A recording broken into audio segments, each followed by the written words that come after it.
এটা হইল হজরত পীর আগুনখারা বাবার মুকামের কানেক্টিং রোড। তো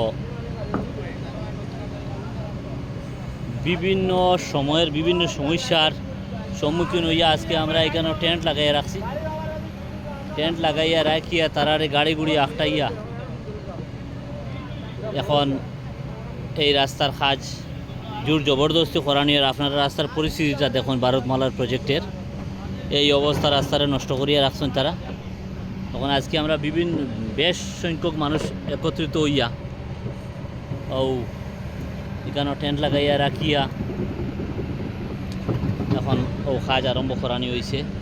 কয়েক দফা আমরা আন্দোলন করছি এটা লইয়া, রাস্তা লইয়া কয়েক দফা আন্দোলন করার পরে শেষমেশ আজকে মনে হয় কাজের অবসান ঘটব। কারণ হয়েছে মানুষ সরিয়া যাওয়ার পরে এখানে রাস্তাটারে ফালাইয়া কাজ ফালাইয়া যান গিয়া। আজকে আমরা কিন্তু একত্রিত হয়েছি এখানে।